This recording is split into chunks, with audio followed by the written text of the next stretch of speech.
नमस्कार। साथ की कड़क खबरों में सबसे पहले बात पहलगाम में हुए आतंकी हमले। बड़ा अपडेट आपको बता दें, आतंकी हमले में 26 लोगों की जान चली गई। सबसे ज्यादा अफसोस की बात, आतंकियों ने धर्म मजहब पूछकर लोगों को गोलियां मारी हैं। प्रधानमंत्री मोदी ने अपना सऊदी अरब का जो दौरा है, 2 दिन का जो दौरा है, वो बीच में ही छोड़कर वो वापस दिल्ली लौटे हैं। गृह मंत्री ने श्रीनगर में एक हाई लेवल बैठक की है। घायलों से मिलने के लिए केंद्रीय गृह मंत्री अमित शाह जा सकते हैं। पहलगाम आतंकी हमले के बाद पर्यटकों को वहां से निकाला जा रहा है। पुलवामा के बाद सबसे बड़े अटैक के तौर पर इसे देखा जा रहा है। पहलगाम आतंकी हमले में अब तक 26 लोगों की जान चली गई है। कई लोग गंभीर रूप से घायल हैं। आतंकियों ने धर्म पूछकर, मजहब पूछकर गोली मारी है। कलमे पढ़ने के लिए कहा गया, आयत पढ़ने के लिए कहा गया और इसके बाद गोली मारी गई। और ये उस जगह पर यह आतंकी हमला जहां पर सबसे ज्यादा क्राउड रहता है, सबसे हैपनिंग जगह, पहलगाम के बैरसन में आतंकी हमला। और यही सबसे बड़ी परेशानी की बात। हमले की खबर आते ही केंद्रीय गृह मंत्री अमित शाह रवाना हो गए थे और प्रधानमंत्री मोदी ने अपना दौरा बीच में ही रद्द किया। आज वो भारतीय समुदाय से मिलने वाले थे, लेकिन अब सऊदी अरब का दौरा छोड़कर वो दिल्ली लौटे हैं। सहयोगी अनूप हमारे साथ जुड़े हुए हैं। अनूप, क्या कुछ अपडेट इस पूरे घटनाक्रम को लेकर? देखिए, आपको बता दूं कि जिस तरीके से पहलगाम में लगातार प्रधानमंत्री नरेंद्र मोदी। कुछ तकनीकी दिक्कत है, एक बार फिर हम अनूप के पास लिए चलेंगे। पहलगाम आतंकी हमले में 26 लोगों की जान चली गई है और सबसे बड़ा अपडेट इस वक्त का ये कि प्रधानमंत्री वापस आ चुके हैं और अब एक हाई लेवल मीटिंग वो करने वाले हैं।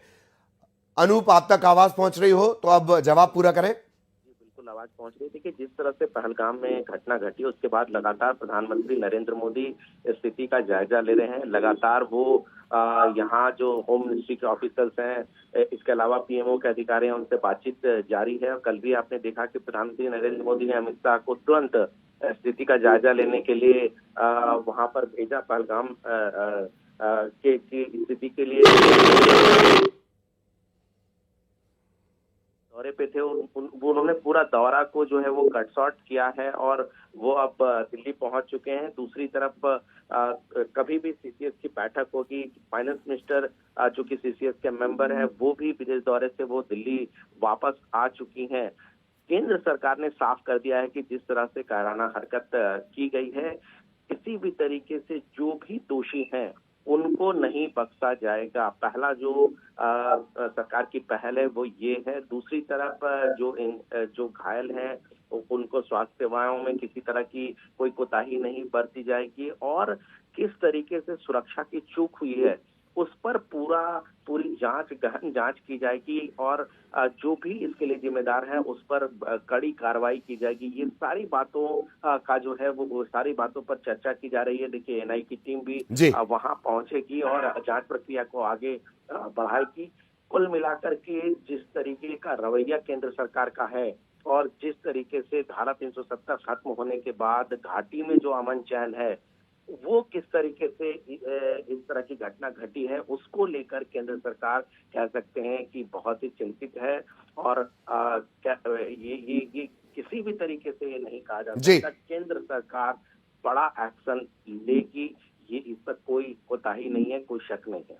बिल्कुल बिल्कुल, बहुत धन्यवाद अनूप। आगे भी आपके जरिए अपडेट अपने दर्शकों तक पहुंचाएंगे। सहयोगी अनूप तो इसी ऑपरेशन के बीच एक तरफ से कश्मीर बंद की कॉल है और दूसरी तरफ से ये कहा जा रहा है कि ये जो पूरा एरिया है इसको कॉर्डन में लिया गया है। सीआरपीएफ है, पुलिस है, आर्मी है, चप्पे चप्पे में तलाशी की जा रही है और ढूंढा जा रहा है। बताया जा रहा है कि 4 लोग थे, 4 मिलिटेंट थे जिन्होंने ये हमला अंजाम दिया और उनकी लंबी हाइट थी, लंबे बाल थे और नाम पूछ रहे थे। उसके बाद चुन चुन के 26 लोगों को उन्होंने मार दिया, 26 लोगों की हत्या उन्होंने की। तकरीबन 10 के करीब टूरिस्ट जो हैं वो घायल हुए हैं। तो ये कहा जा सकता है कि जो यहाँ पे सिचुएशन है बड़ी नाजुक है। और जी,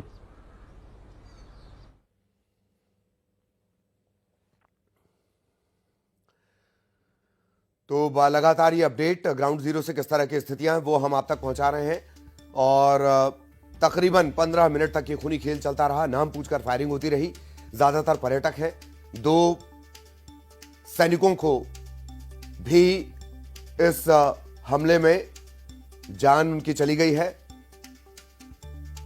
किसी की 2 महीने पहले शादी हुई थी, किसी की 7 दिन पहले शादी हुई थी, उनकी भी जान इन आतंकियों ने ले ली।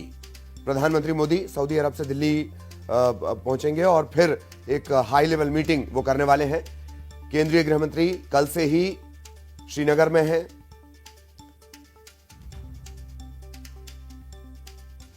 और अब क्या कुछ एक्शन लिया जाना है उस पर सबकी निगाहें, ना सिर्फ आपकी हमारी बल्कि पूरी दुनिया की निगाहें।